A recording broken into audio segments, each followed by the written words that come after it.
He sat alone in the very last row of the chapel, hands folded quietly in his lap, eyes staring off into nothingness. Around him, hundreds of mourners filled the space, friends, family, comrades, all sharing stories, shedding tears, and offering condolences. Yet the elderly man remained invisible to most, a silent ghost amid the sea of grief. His weathered face betrayed no emotion, only a stillness that seemed almost out of place in the charged atmosphere. The honor guard entered with unmistakable precision. 7 Marines in immaculate dress blues, white gloves gleaming, each movement a perfect, synchronized part of a well-rehearsed ritual. The air was thick with reverence as they stepped forward to pay tribute to the 3-star general resting in the flag-draped coffin. Every eye was on the decorated hero. Every camera aimed to capture the solemn farewell. But then, something happened, something no one could have anticipated. In a move that defied tradition and expectation, the entire unit abruptly turned away from the coffin. The crowd held its breath as 7 rifles were raised, not toward the honored general, but instead directed toward the solitary figure in the back row, the forgotten man no one had noticed. The room gasped, the sound like a sudden crack in the fragile silence. In that extraordinary moment, the truth became impossible to ignore. The man they had overlooked was no stranger. He was the living testament to sacrifices made and stories untold. The crowd, and the world, realized they had been looking at the wrong man all along. Welcome to the Veteran Voices. Before we continue with this incredible story, tell us in the comments from which city in the world are you watching this video today. And if you believe stories like this deserve to be heard, please hit that subscribe button to help us grow this community. We're building something special here, and your support means everything. The morning sun cast long shadows across Arlington National Cemetery as cars began arriving for General Marcus Webb's funeral. 3 stars on his collar, 37 years of distinguished service, and a legacy that stretched across 3 decades of military operations. The chapel filled quickly. Senators, Pentagon officials, fellow generals, and hundreds of Marines who had served under his command. Outside, the media gathered respectfully, cameras positioned to capture the ceremony honoring one of the military's most respected leaders. Inside the chapel, the atmosphere was heavy with reverence and grief. General Webb had died suddenly at 72, just 2 years into retirement. His widow, Eleanor, sat in the front row surrounded by their children and grandchildren. Behind them, row after row of uniforms created a sea of military precision. Ribbons and medals caught the filtered light streaming through stained glass windows. Conversations were hushed, conducted in the careful tones reserved for solemn occasions. Near the middle of the chapel, Colonel James Harrison adjusted his dress blues and scanned the crowd. He had served as Webb's aide-de-camp for 3 years and was responsible for coordinating the ceremony's military honors. Everything had to be perfect. The general deserved nothing less. Harrison checked his watch and nodded to the honor guard commander, Staff Sergeant Maria Rodriguez, who stood with her team near the side entrance. The 7-member honor guard was a sight to behold. Each Marine had been hand-selected not just for their military bearing, but for their flawless execution of ceremonial duties. Their dress blue uniforms were immaculate, pressed to razor-sharp creases. White gloves fitted perfectly, covers positioned at precise angles. They had practiced this ceremony dozens of times, each movement choreographed to honor the fallen with absolute dignity. But in the very last row of the chapel, separated from the crowd by several empty pews, sat a man who seemed to exist in a different world entirely. Paul Kim was 81 years old, his gray hair neatly combed but thinning. He wore a simple black suit that had seen better days and a white shirt with a collar that seemed too large for his shrinking frame. His hands rested in his lap, fingers interlaced, and his eyes held a distant quality that suggested he was seeing something the rest of the room could not. No one approached him. No one nodded in recognition.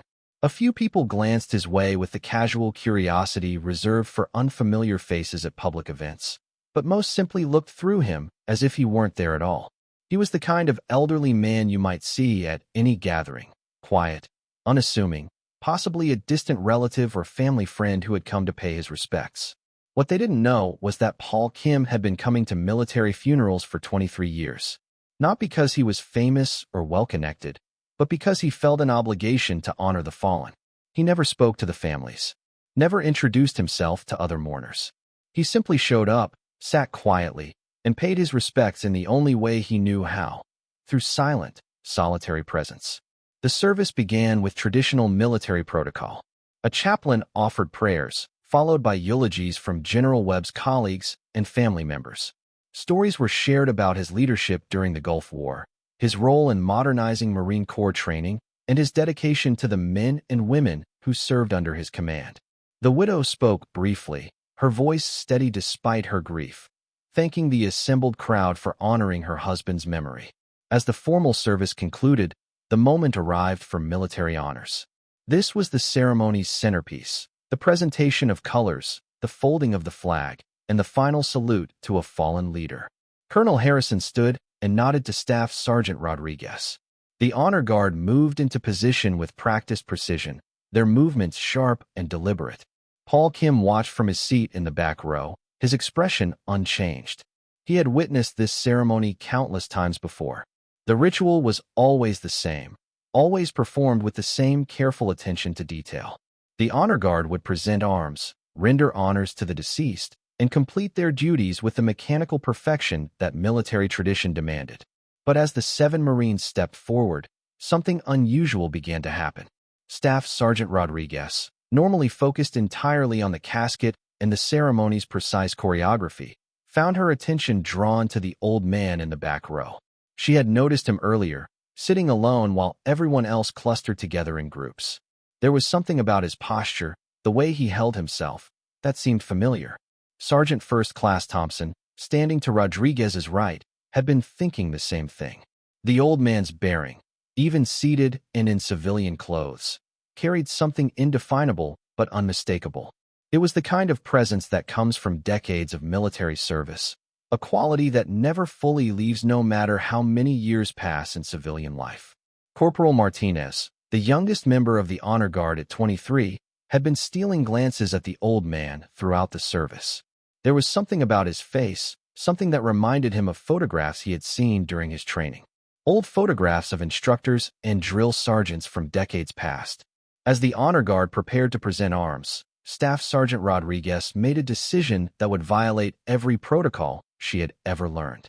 Instead of facing the casket as tradition demanded, she turned toward the back row, toward the quiet old man who sat alone with his hands folded and his eyes distant. Her movement was subtle at first, but the other members of the honor guard immediately noticed. In military ceremonies, especially those involving multiple participants, timing is everything.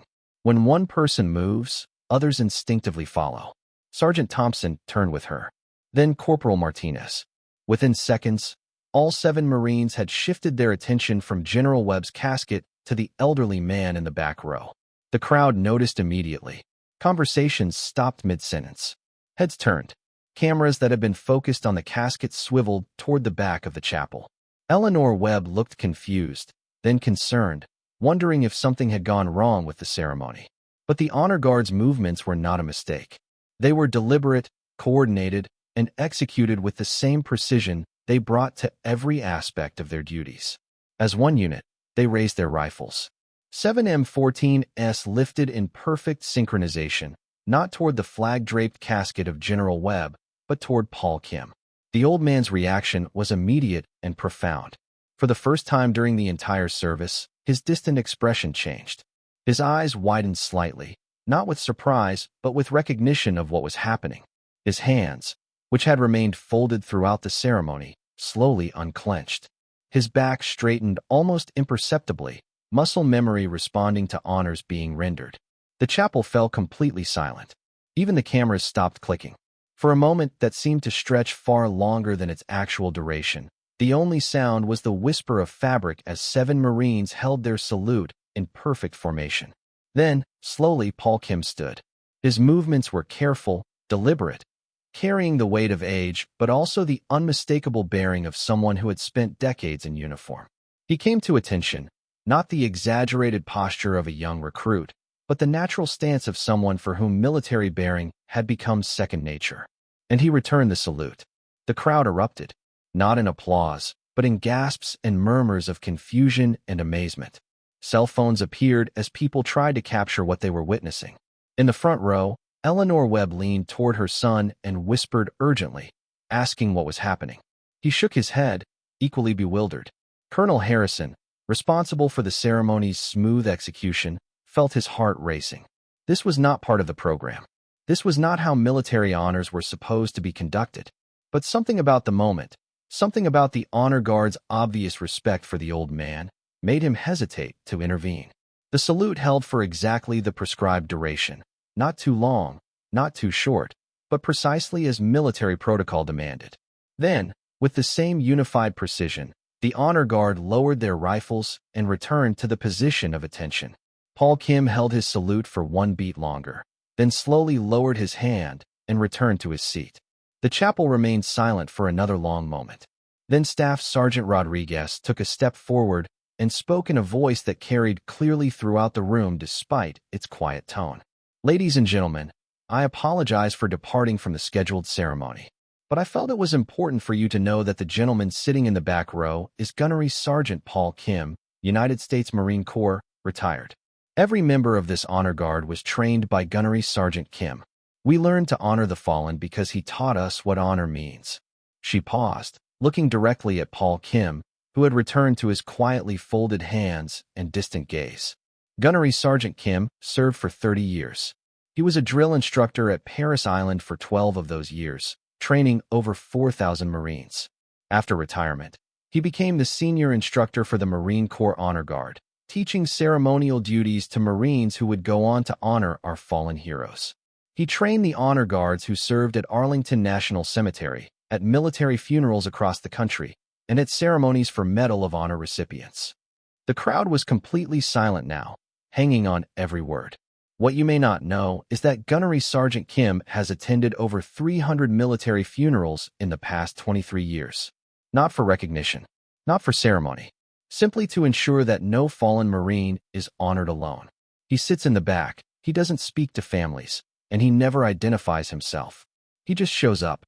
Rodriguez looked around the chapel, making eye contact with as many people as possible. Today, we wanted to honor the teacher who taught us how to honor others. The man who trained us to render perfect honors to the fallen taught us that respect is not about ceremony. It's about presence. It's about showing up when it matters, whether anyone notices or not. She turned back to Paul Kim, who was looking at her now with an expression that mixed surprise, embarrassment, and something that might have been gratitude. Gunnery Sergeant Kim, we see you. We have always seen you. And we wanted everyone here to see you too. The silence that followed was different from before. It wasn't confusion or surprise, but recognition. Slowly, people began to understand what they had witnessed. This wasn't a disruption of the ceremony. It was the completion of something that had been missing. Eleanor Webb, sitting in the front row, turned to look at Paul Kim. Their eyes met across the chapel, and she nodded once, a gesture of understanding and gratitude. Her husband had been honored by generals and senators, but he had also been honored by the quiet presence of a man who asked for nothing in return. Others in the crowd began to turn as well, not to stare or gawk, but to acknowledge. Veterans recognized something in Paul Kim's bearing that transcended words. Families of fallen Marines understood that this man had been present at their darkest moments, offering silent support when they didn't even know they needed it. Colonel Harrison, still processing what he had witnessed, made a decision. Instead of returning to the prescribed ceremony, he approached the podium. Ladies and gentlemen, I believe Staff Sergeant Rodriguez has reminded us of something important today. Military honors are not just about recognizing rank or achievement. They're about recognizing service in all its forms. Gunnery Sergeant Kim's service didn't end when he retired from active duty. It continued every time he chose to sit quietly in the back of a chapel, ensuring that fallen Marines were not alone in their final honors. He looked directly at Paul Kim. Sir, your presence here today, and at hundreds of other ceremonies, represents the highest ideals of Marine Corps service. You have honored us all. What happened next was unprecedented in the history of military funerals at Arlington National Cemetery. Without any signal or coordination, the entire chapel began to stand, not for applause or demonstration, but in recognition. Veterans came to attention. Civilians stood respectfully. Even the photographers lowered their cameras. Paul Kim, still seated in the back row, looked around the chapel with an expression of profound amazement. For over 2 decades, he had sat in similar rooms, believing himself to be invisible, unnoticed, unimportant. He had never sought recognition or acknowledgement.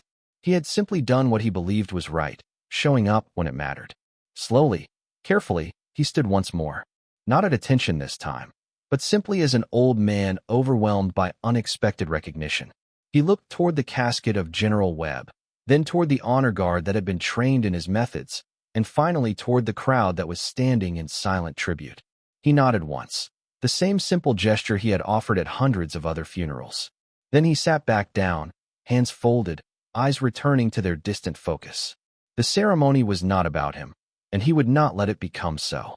But something had changed in that chapel. The formal conclusion of General Webb's funeral proceeded with traditional honors, but everyone present understood that they had witnessed something larger than protocol. They had seen the quiet heroism that exists in the shadows of more visible service. They had learned that honor is not always loud or obvious. Sometimes it sits in the back row, asking for nothing, offering everything. As the ceremony concluded and people began to file out of the chapel, many stopped to look toward the back row. Some approached Paul Kim, offering handshakes and quiet words of thanks. He accepted their gratitude with the same grace he had shown throughout his years of silent service, simply, without fanfare, as if it were the most natural thing in the world. Staff Sergeant Rodriguez was among the last to leave. She approached Paul Kim as he prepared to go, and for a moment, they stood facing each other, the young Marine who had learned to honor the fallen, and the old Marine who had taught her how. "Thank you, Gunnery Sergeant," she said quietly, "for everything you taught us, for everything you continue to teach us." Paul Kim looked at her with eyes that held decades of experience, loss, and quiet pride. "You did good today, Marine," he said simply. "You remembered what matters." And with that, he walked slowly toward the chapel exit, his bearing still straight, his steps still measured, carrying himself with the dignity that had defined his life of service. Outside, the sun was beginning to set over Arlington National Cemetery. The crowd dispersed, cameras were packed away, and the formal ceremony of honoring General Webb came to its official end. But something had been added to the day's events that would be remembered long after the protocols were forgotten. In a world that often overlooks quiet service in favor of louder recognition, 7 Marines had chosen to honor the teacher who had shown them that true respect is measured not in ceremonies, but in presence. Not in awards, but in showing up. Not in seeking attention, but in ensuring that others are never alone in their most important moments. Paul Kim returned to his simple life, continuing to attend funerals, continuing to sit quietly in back rows, continuing to offer the gift of silent presence to families who might never know his name. But now, at least, some people understood that heroism comes in many forms, including the form of an old man who shows up when it matters, asks for nothing in return, and teaches by example what it means to honor others. Sometimes the most important people in the room are the ones we don't notice. Sometimes the greatest teachers are those who lead by quiet example rather than loud instruction. And sometimes, recognition comes not because someone seeks it, but because others finally understand what they have been witnessing all along. The honor guard that day learned something they couldn't get from any manual or training program. They learned that true honor is not about perfect ceremonies or flawless protocol. It's about recognizing worth wherever it exists, whether it's wearing 3 stars on its collar or sitting quietly in the back row with hands folded and eyes that have seen too much. This story was brought to you by the Veteran Voices. Before we leave you today, here's our question.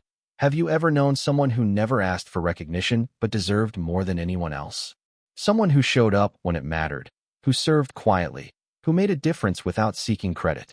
Tell us in the comments what they meant to you and how they changed your understanding of what real service looks like.